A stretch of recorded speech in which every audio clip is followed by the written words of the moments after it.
요한계시록은 마지막 때를 살아가는 교회를 위한 지침서이죠. 어린 양 되신 예수 그리스도께서 승리하신 것처럼 그를 따르는 교회 역시도 예수 그리스도를 의지해서 승리하게 될 것을 가르칩니다. 우리가 계속해서 살펴보는 내용은 4장에서 16장 21절까지 있는 두 번째 환상의 내용입니다. 즉 예수님의 초림과 재림 사이에 있는 세상에 대한 심판과 그 심판 이후에 있을 하나님의 백성의 구원에 대해서 다룹니다. 요한계시록 5장에 보면 24장로가 즉 교회를 의미하죠. 장로가 하나님을 찬양하고 기도하는 것을 통해 하나님의 나라를 이 땅 가운데 완성하기 위한 세상을 향한 심판이 시행되어 이 24장로 교회의 찬양과 기도를 받으시고 예수님께서 7인의 심판을 이 땅 가운데 내리시죠. 그리고 5번째 인을 뗄 때에 하나님의 제단에 있는 자들이 하나님 앞에 탄원을 합니다. 하나님께 탄원할 때에 하나님께서 어떻게 하시느냐? 이 탄원하는 자들을 향하여서 흰 두루마기를 입혀 주시죠. 그러면서 뭐라고 말씀하시느냐? 아직 잠시 동안 쉴 것을 말씀하세요. 하나님께서 잠시 동안 쉴 것을 말씀하셨으나 그 말씀과는 다르게 하나님께서 곧바로 무엇 하시느냐? 순교자들의 탄원을 들으시고 7 나팔 재앙을 이 땅 가운데 시행하십니다. 여러분 세계의 심판 시리즈 즉 7개의 인, 7개의 나팔, 7개의 대접 심판은 공통점이 있다고 말씀을 드렸죠. 첫 번째 공통점은 첫 번째, 두 번째, 세 번째, 네 번째 심판은 서로 긴밀하게 연결되어 있어요.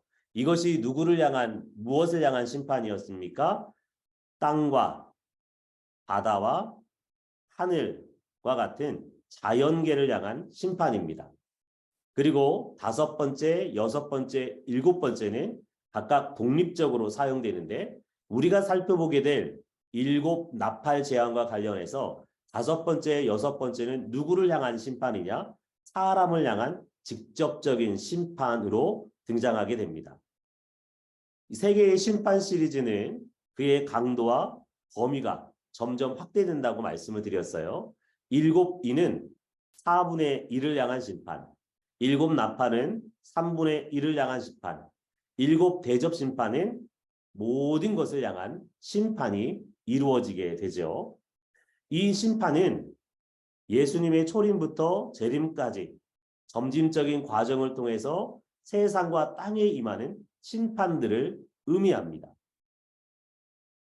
이 심판은 인침을 받은 하나님의 교회, 종들을 향한 심판이 아니라 누구를 향한 심판이에요? 세상과 땅에 있는 자들. 즉 요한계시록에서 땅에 있는 자들은 사탄에게 속한 자들입니다. 사탄에게 속한 자들을 향한 심판을 그리고 있다. 자, 7 나팔 심판을 살펴보도록 하죠. 이 세 개의 심판은 모두 다 출애굽기에 기록하고 있는 10가지의 재앙을 배경으로 합니다. 여러분 출애굽기에 기록하는 10가지 재앙의 목적이 있죠. 이 10가지 재앙의 목적은 뭐냐? 하나님의 백성을 대적하는 바로와 애굽에 대한 심판이에요. 그리고 이 심판을 통한 이스라엘 백성의 구원이죠. 이 세 개의 심판 시리즈 역시도 동일하게 하나님의 백성을 대적하는 세상 나라에 대한 심판, 그리고 이 심판 이후에 하나님의 백성들을 구원하는 것을 목적으로 하고 있습니다. 이제 7개의 나팔 심판에 대해서 살펴보도록 하겠습니다.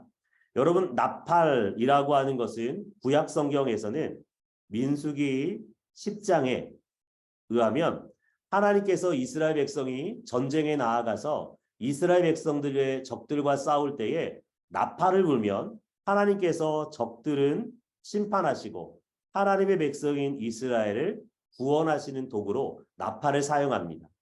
동일하게 7 나팔 심판 시리즈 역시도 무엇을 의미하냐면 하나님께서 하나님의 백성을 대적하는 땅에 사는 자들을 심판하세요. 그리고 심판 가운데 무엇하세요? 하나님의 백성들을 구원하시는, 즉 교회를 구원하시는 것이 이 심판 시리즈의 목적입니다. 첫 번째에서 네 번째 나팔은 자연계를 향한 심판이에요. 그런데 다섯 번째, 여섯 번째 나팔 심판은 인간들에 대한 직접적인 심판의 내용을 기록하고 있습니다. 여러분, 7개의 나팔 재앙은 출애굽기에 기록하고 있는 10가지의 재앙을 모티브로 해서 기록이 됩니다. 그리고 이 재앙은 어디서부터 시작해요? 보좌 앞 금단에서 시작을 합니다. 즉, 이 심판의 주체가 누구냐? 하늘에 계신 하나님과 어린 양 대신 예수 그리스도이시다. 인 거예요. 근데 독특하게 이 7나팔 심판을 보면 네 번째 나팔이 분 이후에 화로다, 화로다, 화로다 라고 하는 그 큰 독수리의 선포를 볼 수 있어요. 왜 이렇게 화가 있을 것을 3번이나 연거푸 기록할까요? 이후에도 말하겠지만 이 심판이 첫 번째와 둘째가 누구를 향한 것이에요? 인간을 향한 직접적인 심판이기 때문에 그렇습니다. 그리고 7나팔을 불고 나면은 이 땅을 향한 최종적인 심판, 즉 7대접의 심판이 임하기 때문에 화를 선포하는 것을 봅니다. 7나팔 심판 그 첫 번째 나팔입니다. 첫 번째 나팔을 부자 피 섞인 우박과 불이 하늘에서부터 땅에 떨어지게 돼요.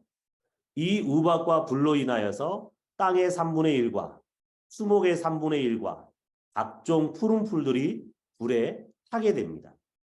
이 첫 번째 나팔 재앙은 애굽의 10가지의 재앙 중에 7번째 재앙인 우박과 불 재앙을 배경으로 합니다. 그런데 이 나팔 재앙과 출애굽기에 기록하는 재앙의 차이가 있는데 7번째 재앙, 출애굽기에 기록하는 7번째 재앙은 무엇을 중심으로 해서 기록되느냐? 우박을 중심으로 기록돼요.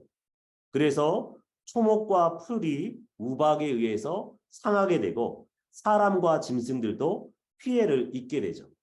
그런데 첫 번째 나팔 심판을 보면 우박이 중심이 아니라 무엇이 중심이냐? 불이 중심입니다. 그래서 이 불로 인하여서 강과 숲을, 풀들이 타는 피해를 입게 되죠. 이것은 무엇을 상징하느냐?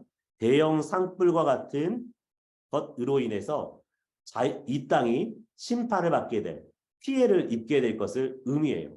이것이 의미가 있는 것이 로마에 살고 있는 사람들은 AD 64년에서 68년 사이에 기독교의 역사 가운데 네로 박해가 일어나게 돼요.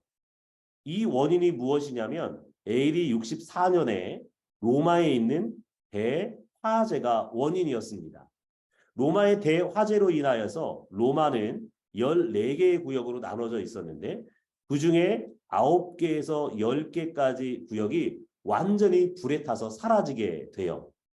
로마가 하루아침에 9개에서 10개 지역이 불에 타 사라지게 된 이유가 어디 있냐? 로마는 목조로 집을 지었어요. 목조로 지으면서 보통 4층, 5층의 집을 지었고 집들을 타닥타닥 붙여서 지었습니다. 이유는 로마라고 하는 대도시로 많은 사람들이 모여들었기 때문에 주거 문제를 해결하기 위해서 이렇게 고층에 밀집된 도시를 짓게 된 거예요. 이때에 로마에 대화재가 일어나고 목조 건축물이 완전히 불에 타는, 그래서 자신의 재산과 자신의 가족들이 몰살당하는 일을 경험하게 돼요. 즉 불이라고 하는 것이 로마 사람들에게는 굉장히 두려움으로 남게 되죠. 그런데 하나님께서 이러한 세상을 무엇하세요? 대형 산불과 같은 것으로 심판하시겠다라고 말씀을 하십니다. 이제 천사가 두 번째 나팔을 붑니다. 두 번째 나팔을 불 때에 불붙은 큰 산과 같은 것이 바다에 떨어져요. 불붙은 큰 산과 같은 것이 무엇인지 정확하게 모르겠어요. 그런데 에레미야서 보면 에레미야 51장 25절의 말씀에 보면 멸망의 산하 그리고 불탄 산하라고 하는 표현이 등장해요. 즉 불붙은 큰 산은 에레미야 51장 25절을 배경으로 하고 있습니다. 여기서 멸망의 산, 불탄 산은 무엇을 상징하게 되느냐? 망하게 되는 바벨론을 상징해요. 즉 로마라고 하는 나라는 무엇으로 상징됐죠?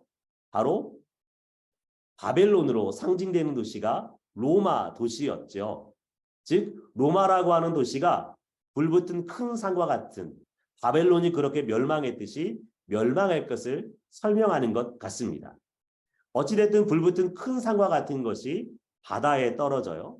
바다에 떨어지자 바다의 3분의 1이 피로 바뀌게 되죠. 그리고 그 가운데 있는 피조물들 3분의 1이 죽게 됩니다. 뿐만 아니라 사람들이 생계를 유지하기 위해서 사용하는 배들이 3분의 1이 깨어지게 돼요. 즉 이것은 자연에게 피해를 입힐 뿐만 아니라 간접적으로 인간들에게도 바다를 생활의 터전으로 삼는 인간들에게도 영향을 미치게 될 것을 보여주죠.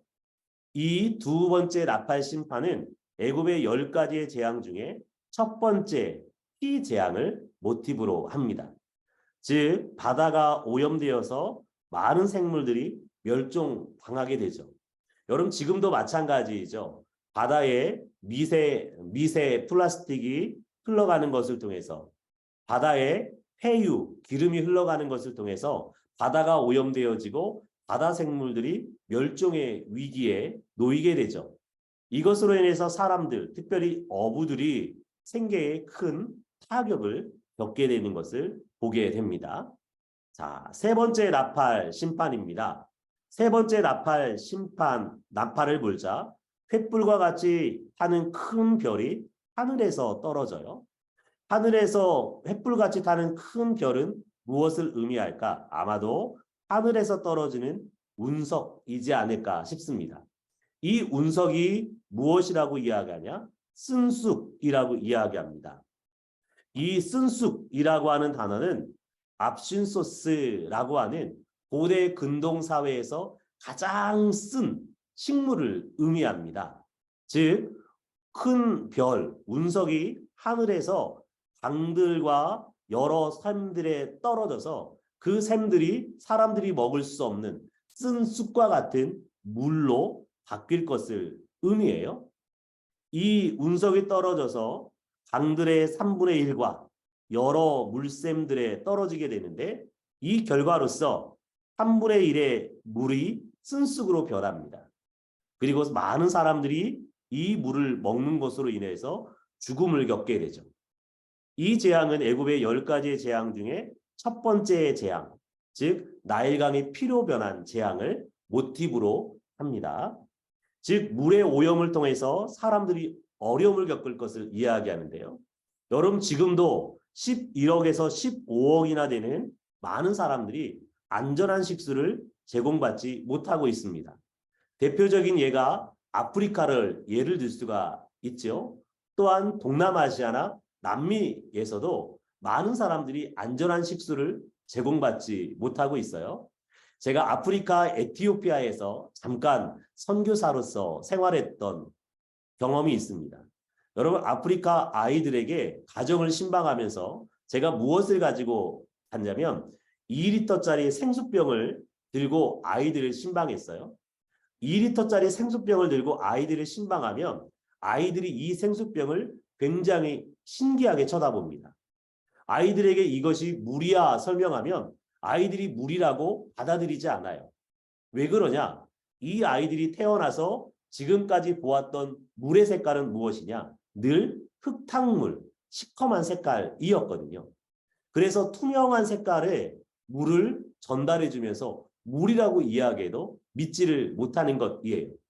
여러분 아프리카의 많은 아이들은 많은 지역에서는 우물가에서 염소와 소와 양 그리고 사람이 함께 물을 먹고 마시는 것들을 보게 돼요. 즉 사람들이 짐승들이 배설물을 배출하고 한 그 물을 떠다 마시는 것을 통해서 많은 사람들이 죽을 위기에 처해 있는 거죠. 실제로 이 물이 오염된 것을 통해서 연간 500만에서 1000만에 가까운 사람들이 물의 오염으로 사망, 생명을 잃게 되는 경우를 경험하게 됩니다. 자, 바로 이 물의 오염을 통한 심판이 일어나게 돼요. 자, 네 번째 나팔을 불자 해의 3분의 1과 달의 3분의 1과 별의 3분의 1이 타격을 받아서 낮의 3분의 1이 어두워지게 돼요. 여러분 하루 종일 태양이 비추어도 식물이 자랄까 말까 한데 그 낮에 3분의 1 동안 빛이 없이 어둠 가운데 있다면 여러분 식물이 제대로 자라겠습니까? 즉 네 번째 나팔은 하늘의 해와 달과 별들에게 심판이 내려져요. 그로 인해서 낮 3분의 1이 밤 3분의 1이 비춤이 없는 어둠의 상태에 들어가게 됩니다. 즉 애굽에 내려져 있는 10가지 재앙 중에 9번째 재앙, 흑암 재앙을 모티브로 하죠. 이것의 의미는 천체의 변화로 인해서 빛이 지구에 비춰지지 않는 것을 통해 지구에 있는 생명체가 치명적인 영향을 받게 될 것. 즉 많은 생물들이 자라지 않고 즉 곡물들이 자라지 않는 것을 통해 짐승들뿐만 아니라 사람들에게도 그 영향이 끼쳐질 것을 의미합니다. 여러분 첫 번째에서 네 번째 나팔 재앙은 하나님께서 첫 번째부터 세 번째 날 창조하신 것에 영향이 끼쳐지게 됩니다. 첫 번째 날 하나님께서 무엇을 창조하시죠? 어둠 가운데서 빛을 창조하세요. 그리고 두 번째 날 하나님께서 궁창을 만드시죠. 즉 하늘을 만들어서 궁창 위의 물과 궁창 아래의 물로 나누세요. 세 번째 날 하나님께서 물을 한 곳으로 모이게 하셔서 바다를 만드시고요. 그리고 물이 없는 곳을 땅으로 만들어내시죠. 즉 첫 번째부터 네 번째 나팔 재앙은 무엇을 의미하느냐? 인간이 살아가야 될 기본적인 삶의 터전 가운데 하나님의 심판이 내려지게 됩니다. 이 네 번째 나팔 심판 이후에 다섯 번째 나팔을 불기 전에 큰 독수리가 공중에 날아가면서 화로다 화로다 화가 있다 라고 선포합니다. 왜 갑자기 뜬금없이 독수리가 등장할까? 여러분 구약 성경에서 독수리는 크게 5가지 의미로 사용합니다. 첫 번째는 구원을 상징하고요. 두 번째는 죽음과 파멸의 상징, 징조로 사용합니다. 세 번째는 하나님의 창조의 능력으로 이어난 안식과 하나님의 돌보심을 의미하고요. 네 번째는 제왕적인 모습, 왕을 상징합니다. 다섯 번째는 젊은이의 열정과 능력을 상징하는 것이 독수리예요. 근데 여기에서 독수리는 무엇을 의미로 사용되느냐? 바로 죽음과 파멸의 징조로 사용이 되게 됩니다. 네 번째 나팔이 분 이후에 화가 내리게 되고요. 다섯 번째 나팔을 분 이후에 화가 선포되고 여섯 번째 나팔이 분 이후에 즉 일곱 번째 나팔이 불려지기 전에 화가 선포되게 돼요. 왜 화를 선포하느냐? 나팔 심판과 다섯 번째 나팔 심판과 여섯 번째 나팔 심판은 누구를 대상으로 하냐? 인간을 직접적으로 하기 때문에 인간에게 큰 화가 미치는 것이죠. 그리고 일곱 번째 나팔을 분 이후에는 어떤 심판이 이루어지게 되느냐? 이 땅 위의 최종적인 심판, 일곱 대접 심판이 이어지기 때문에 세 번에 걸친 화를 선포하고 있습니다. 자, 다섯 번째 나팔을 불자 하늘에서부터 땅에 떨어지는 별 하나가 있어요. 여러분 하늘에서 떨어지는 별 하면 무엇을 생각하셔야 되냐면 이사야서 14장 12절에서 14절의 말씀에 보면 아침의 계명성이 하늘에서 떨어져요. 여러분 이 계명성은 이사야서 안에서는 무엇을 의미하게 되냐면 하나님의 심판을 받게 될 바벨론이라고 하는 나라를 상징합니다. 그런데 유대인의 성경 해석의 역사를 보면 이 계명성을 무엇으로 해석을 하냐면 사탄과 사탄을 추종하는 세력으로 해석을 하게 돼요. 이러한 배경 안에서 하늘에서 땅에 떨어진 별 하나는 무엇을 의미하느냐? 요한계시록에서는 사탄을 의미합니다. 이 사탄 하나가 무저갱의 열쇠를 받았어요. 여러분, 무저갱은 어떤 곳이냐? 요한계시록 20장의 말씀에 보면 누가 이곳에 갇혀 있게 되냐면 사탄이 갇혀 있는 곳입니다. 즉 천사가 사탄을 잡아다가 어디에 가둬요? 무저갱에게 가둬요. 즉 무저갱이라고 하는 것은 사탄이 갇혀 있는 감옥을 의미하죠. 그런데 이 사탄이 무엇을 가지고 있어요? 무저갱의 열쇠를 가지고 있어요. 여러분, 열쇠는 누가 가지고 있죠?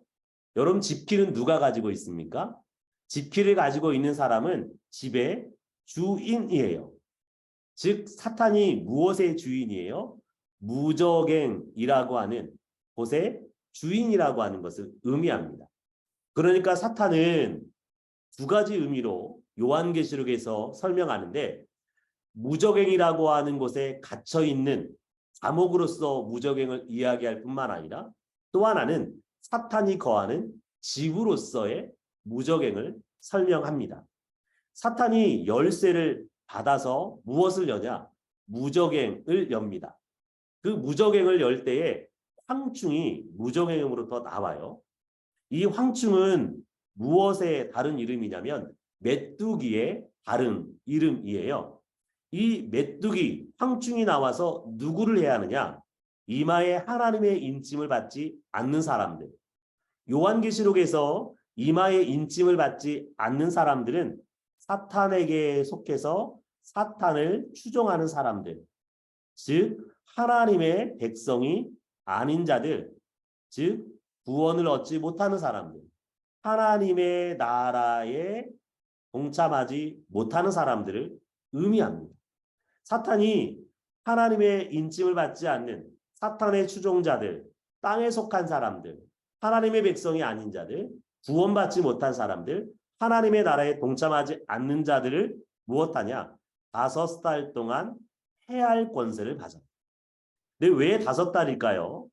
5달이라고 하는 것은 첫 번째는 제한된 시간이라고 하는 의미도 있지만, 두 번째 의미는 메뚜기가 사는 시간이, 메뚜기는 태어나서 죽을 때까지 5달을 산다 그래요. 즉 무엇 하느냐?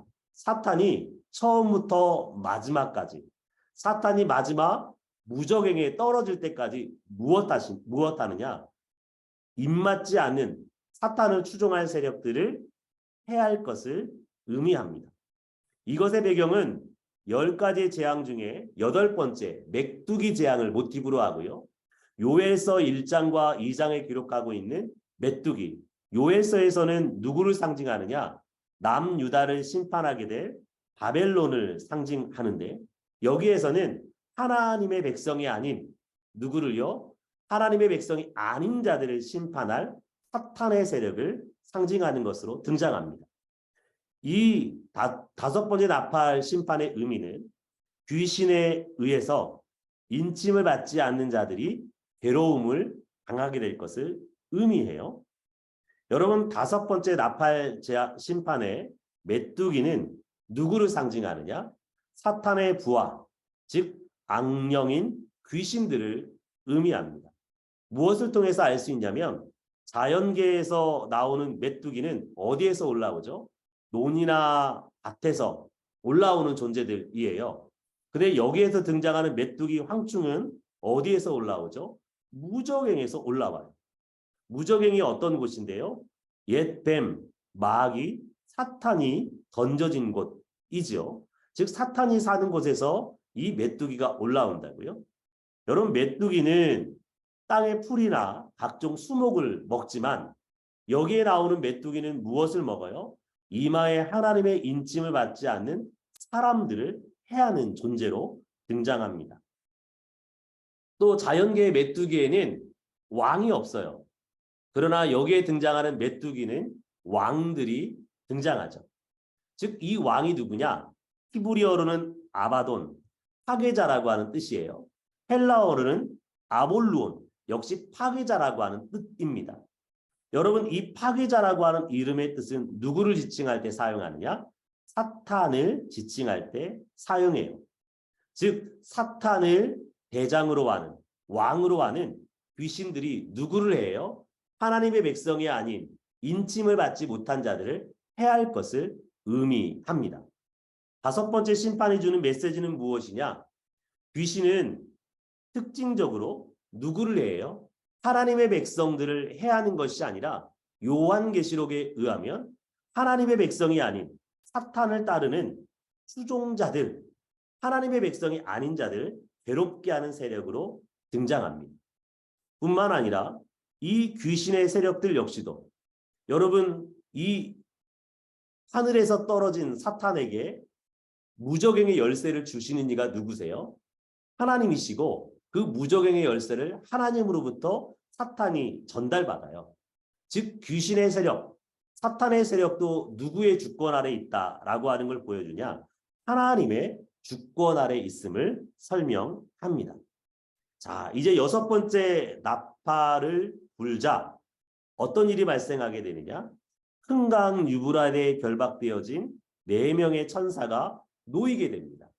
여러분 유브라데에 결박된 4명의 천사는 무엇을 의미하는 것일까? 생각해 보면은 여러분 요한계시록 7장 1절에서 4절의 말씀에 보면 온 세상을 심판하는 즉 바다와 땅을 심판하는 바람을 붙잡고 있는 4명의 천사를 볼 수가 있어요.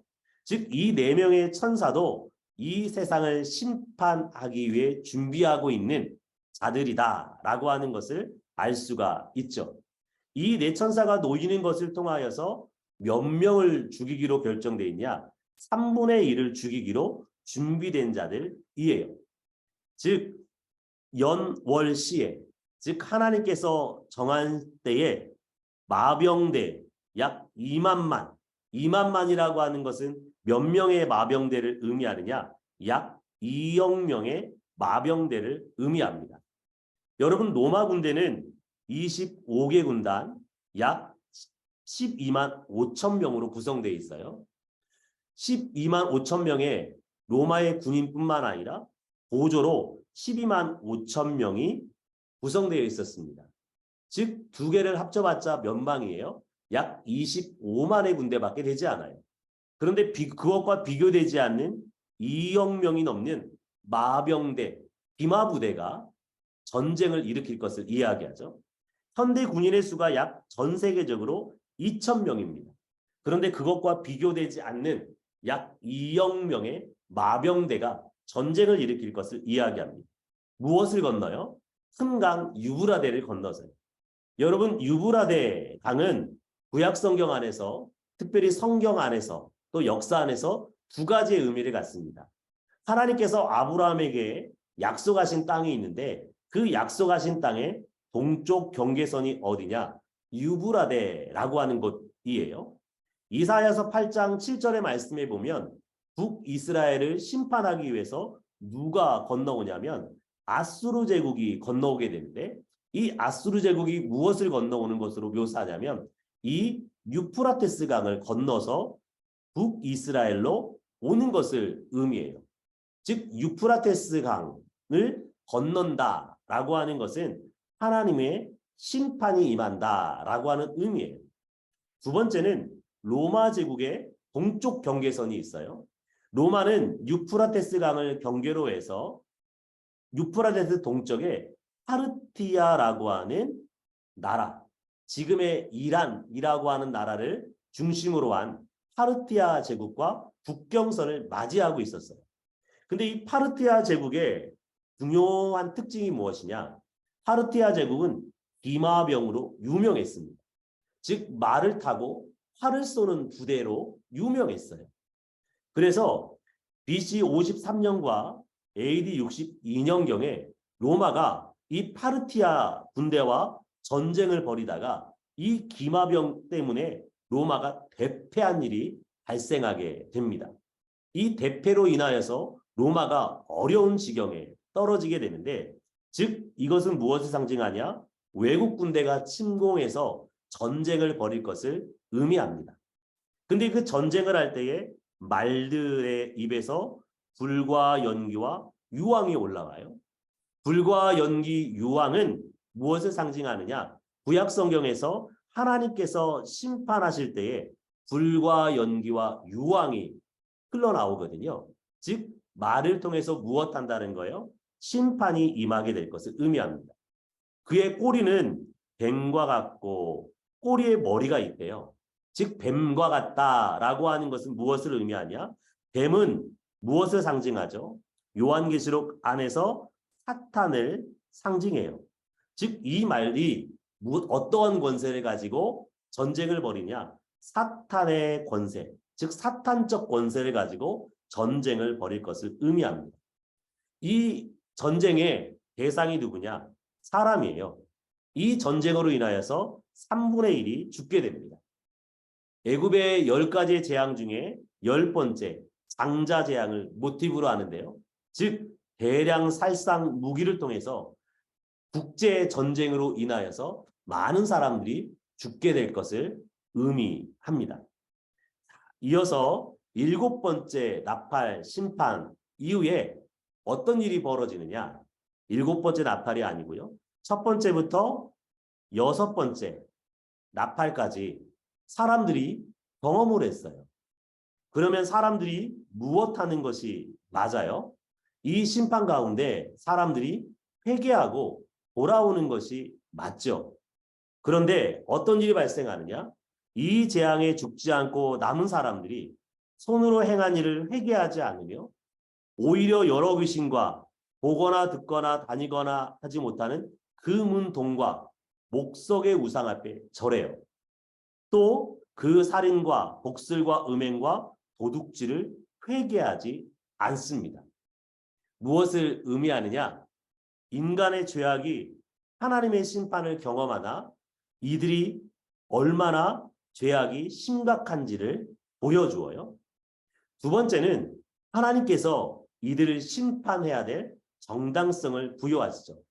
즉 하나님 앞에 회개하지 않고 여전히 하나님을 대적하는 삶을 통하여서 하나님의 심판을 받기에 합당한 존재라고 하는 것을 설명합니다. 또 한편으로는 이어서 펼쳐지는 10장과 11장에 요한 사도와 두 증인의 사역을 기록하고 있는데, 요한과 두 증인으로 표현되는 교회가 왜 증인의 사역을 담당해야 되는지, 즉 증인의 삶의 필요성을 바로 첫 번째에서 6번째 나팔 심판을 통해서 회개하지 않는 자들을 통해서 설명해 줍니다. 이어서 10장으로 넘어가겠습니다. 10장에서 11장 14절까지는 6번째와 7번째 나팔 심판 사이에 막간 삽입으로 기록되어 있습니다. 이 막간의 장면은 크게 세 부분으로 나눠볼 수 있는데, 10장은 두루마리를 받는 요한, 11장 1절에서 2절은 성전을 측량해요. 11장 3절에서 14절은 두 증인의 사역에 대해서 설명합니다. 자, 10장은 세 부분으로 나눠볼 수 있어요. 10장 1절에서 4절까지는 손에 펴진 두루마리를 들은 힘센 천사가 등장합니다. 10장 5절에서 7절까지는 힘센 천사가 하늘을 향하여서 맹세를 해요. 그리고 10장 8절에서 11절까지는 힘센 천사가 전해준 두루마리를 요한 사도가 먹습니다.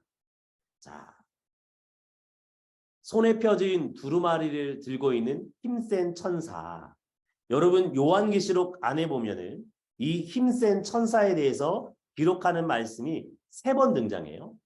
여기 10장 1절에서 4절에서 한 번, 또 5장 2절에서 한 번, 18장 21절에서 한 번이에요.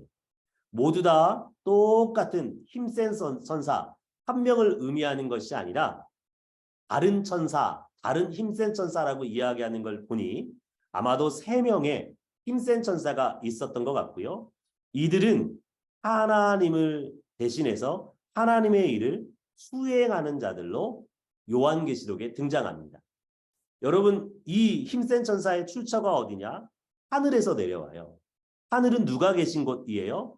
하나님과 예수 그리스도께서 거하시는 곳이죠. 즉, 이 힘센 천사가 누구로부터 보낸 자라고 하는 것을 보여주느냐? 하나님과 예수 그리스도로부터 보냄받은 자라고 하는 것을 설명합니다. 그의 외형을 보면 옷은 무엇을 입었냐? 구름을 옷 입었어요. 여러분, 구름이라고 하는 것은 다니엘서 7장의 말씀에 보면 하나님께서 운송수단으로 사용하는 도구이죠. 두 번째, 출애굽기 19장 등과 같은 구약의 많은 책들을 보면은 하나님께서 임재하실 때에 나타나는 것이 구름입니다. 머리 위에는 무지개를 쓰고 있어요. 여러분, 무지개는 요한계시록 4장에 보면 누가 두르고 있어요? 하나님의 보좌에 둘려 있는 것이 무지개죠. 얼굴은 해처럼 빛나요. 요한계시록 1장에 보면 해처럼 얼굴이 빛난 분이 누구이십니까? 예수님이시죠. 발은 불기둥과 같아요. 요한계시록 1장에 발이 불기둥과 같은 분은 예수님이시죠. 손에 펴진 작은 두루마리를 가지고 있어요. 여러분, 요한계시록 5장, 4장과 5장에 두루마리는 누구에게 있습니까? 하나님께서 가지고 있다가 누구에게 전달되죠? 죽임당하신 어린 양, 즉 유다의 사자로서 죽임당하는 것을 통해서 구원을 성취하신 예수님에게 두루마리가 있죠. 이는 발은, 오른발은 바다에, 왼발은 땅을 밟고 있어요. 즉 왼발은 바다, 땅, 오른발은 바다를 밟고 있다라고 하는 것은 지구라고 하는 공간은 2개의 공간으로 이루어지죠. 세 번째 날 하나님께서 물을 다 모이게 하셔서 바다라 하시고 물이 없는 곳을 땅이라고 하세요. 즉 땅과 바다는 지구라고 하는 공간 전체를 의미합니다. 여러분, 밟는다라고 하는 것은 지배한다라고 하는 의미인데 이 지구를 지배하고 다스리는 분 누구세요? 하나님이시죠. 즉 바다를 밟고 땅을 밟는 것을 통해서 하나님의 모양을 하고 있는 것을 볼 수 있어요. 그가 소리를 내는데 사자의 부르짖는 것 같은 소리, 큰 소리로 외칩니다.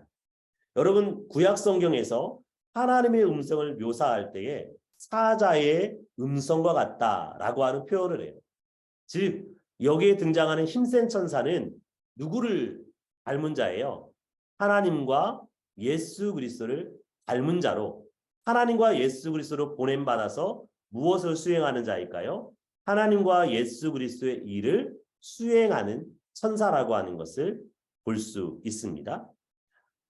이 천사가 손에 무엇을 가지고 있냐? 손에 펴진 두루마리를 가지고 있어요. 여러분, 요한계시록 4장과 5장에는 7인으로 둘러싸여 있는 두루마리를 볼 수 있었죠. 근데 이 힘센 천사는 손에 펴진 두루마리를 가지고 있어요. 그러면 이 펴진 두루마리와 4장과 5장에 기록하고 있는 이 두루마리는 어떤 관계에 있을까? 다른 두루마리일까? 똑같은 두루마리일까를 생각해 볼 필요가 있죠.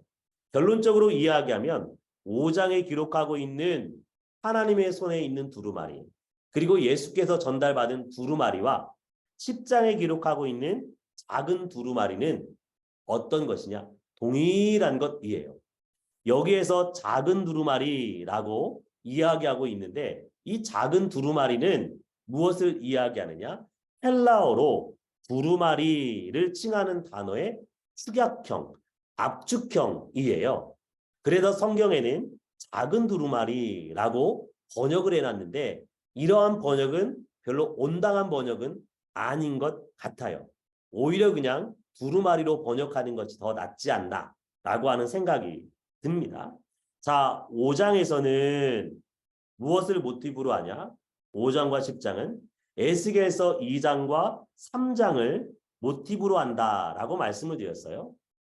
여러분, 요한계시록 5장에서는 애곡과 애가와 재앙의 말들이 기록되어져 있는 두루마리를 상징한다면 10장에 기록하고 있는 두루마리는 에스겔서 3장에 이 두루마리를 누가 먹게 하냐면 에스겔 선지자가 먹게 해요. 그리고 남유다 백성들에게 하나님의 심판을, 즉 애가와 애곡과 재앙의 말을 남유다 백성들에게 선포할 것을 말합니다. 즉 10장에 나와 있는 말씀은 무엇을 상징하느냐? 바로 에스겔서 3장처럼 이 말씀이 무엇이에요? 두루마리를 요한에게 먹는 것을 통해서 요한 사도가 이 말씀을 선포하는 사역을 담당해야 할 것을 이야기합니다. 중요한 것은 이 두루마리가 어떤 두루마리예요? 둘둘둘 말려있는 인이 박혀있는 두루마리가 아니라 이미 요한계시록 6장에서 이 두루마리의 인이 다 떼어졌죠. 그리고 두루마리가 무엇됐어요? 오픈되었어요. 그 두루마리를 통해서 심판이 이 땅 가운데 임했고 그것을 통해서 무엇이 임하는 것을 보았어요?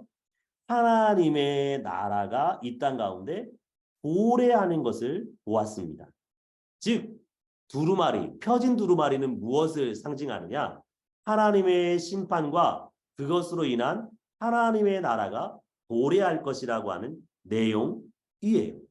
즉 예수님의 사역을 통해서 온 세상이 심판받고 하나님의 나라가 이 땅에 임하는 것이 실현되었다라고 하는 것을 펴진 두루마리를 통해서 설명합니다. 이 힘센 천사가 크게 외쳐요. 이때 일곱 우레가 소리를 냅니다. 즉 일곱 우레라고 하는 것은 구약 성경을 배경으로 해서 하나님의 뜻을 계시하는 신적 기원을 의미합니다. 특별히 요한계시록 안에서도 6장 1절에 14장 2절에 19장 6절의 말씀에 보면 이러한 음성들을 우레, 즉 하늘에서 번개가 치는 소리로 표현을 하고 있어요. 이 우레가 말할 때에 요한 사도가 일곱 우레가 말하는 내용을 기록하고자 하는데 하늘에서 소리가 있어서 기록하지 말 것을 의미합니다. 그러면 왜 기록하지 말라고 할까? 여러분 이 일곱 우레가 말한 내용은 어떠한 내용이냐면 하나님께서 온 세상을 통치하시고 뿐만 아니라 이 세상을 심판하실 것에 관한 내용이에요. 여러분 이미 하나님의 심판과 하나님의 통치에 관한 내용은 이미 모든 사람들이 알고 있는 내용이에요. 그런데 이 내용을 기록하지 말래요. 왜 기록하지 말라고 할까? 생각해 보면은 이 내용은 이미 이후에 가면 밝히 드러날 것이기는 하지만은 무엇하기 위해서요? 하나님의 최종적인 심판이 있다라고 하는 것을 무엇하기 위해서요? 극적으로 보여주기 위하여서. 여기에는 기록하지 않는 것처럼 비밀스럽게 이야기하느나 뒤에 가서는 뭐예요? 일곱 대접의 심판을 통하여서 밝히 보여주는 것을 통해서 하나님의 심판이 반드시 있다라고 하는 것을 극적으로 보여주기 위해서 기록하지 말라라고 하는 요소를 사용하고 있는 것 같습니다. 자, 힘센 천사가 하늘을 향하여서 오른손을 들어요. 여러분 오른손을 든다라고 하는 것은 맹세를 상징하죠. 누구를 향해서 맹세하느냐?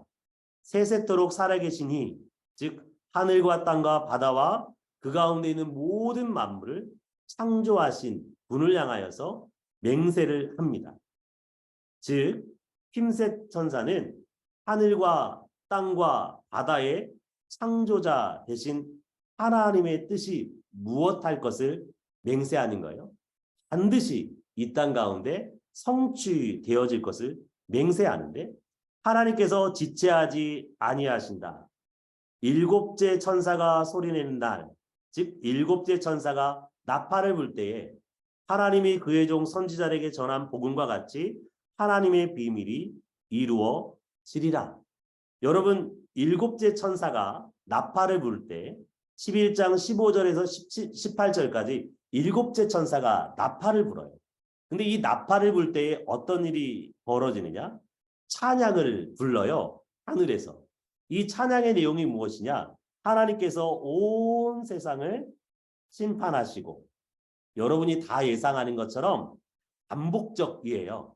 온 세상을 심판하시고 하나님의 나라가 도래할 것을 맹세합니다. 노래해요. 즉 무슨 말이냐? 이 힘센 천사가 하나님을 향해서 맹세하면서 무엇이 임할 것을 맹세해요? 하나님께서 온 세상을 심판하시고 하나님의 나라가 임하는 것, 그러한 하나님의 뜻이 반드시 성취되어질 것을 맹세해요. 그리고 이 힘센 천사가 하늘에서부터 요한에게 음성이 들려요. 내가 가서 바다와 땅을 밟고 있는 천사의 손에서 펴진 두루마리를 가져가라. 즉 여러분, 요한계시록 1장 1절의 말씀에 보면은 하나님의 심판과 하나님의 나라의 도래에 관한 내용이 누구에게 전달돼요? 하나님과 예수님으로부터 천사에게. 그리고 이 천사는 다시 누구에게 전달해 주냐? 요한에게 전달해 주어요. 요한은 또 누구에게 전달하죠? 교회에게 전달을 합니다. 이 교회에게 전달하는 내용은 요한계시록 11장에서 설명을 해요. 즉 요한계시록 1장 1절에 관한 내용에 기록하는 내용을 무엇을 통해 보여줘요? 시각적으로 눈에서 직접 볼 수 있도록 묘사를 해주고 있어요. 요한이 천사에 가서 작은 두루마리를 달라고 요청합니다. 그때 천사가 이르기를 갖다 먹어버리라. 내 배에서는 쓰나 내 입에서는 꿀같이 달리라. 여러분, 에스겔서 3장을 앞에서 보았죠. 재앙과 애곡에 관한 내용이 기록되어 있는 내용을 누구에게 먹여요? 에스겔 선지자에게 먹여요. 즉 에스겔 선지자가 재앙과 애곡에 관한, 남유다에 관한 심판한 내용을 남유다에게 선포할 선지자로 불렀다라고 하는 것을 상징하는데, 여기에서 요한 사도가 펴진 두루마리를 먹는 것은 무엇을 의미하느냐? 이가 하나님의 말씀을 선포할 선지자로 부름받았다. 무엇에 관해서 선포할 선지자로 부름받았어요? 펴진 두루마리를 먹는 것을 통해서 하나님의 심판과 그것을 통한 하나님의 나라의 도래가 반드시 이루어진다라고 하는 내용을 선포할 선지자로 불렀어요. 그런데 왜 입에 먹을 때에는 꿀송이처럼 다나 그 배에서는 쓰다라고 이야기를 할까? 그것은 하나님의 말씀과 그 말씀을 선포하는 것에 대한 양면성 때문에 그래요. 여러분, 하나님의 말씀은 우리가 읽고 묵상할 때에 무엇을 얻어요? 영혼의 소성이라고 하는 단맛을 얻게 되죠. 그러나 그 하나님의 말씀을 선포할 때는 무엇을 경험하게 되죠? 그 말씀을 선포하는 것을 통해 고난과 박해를 경험하게 됩니다.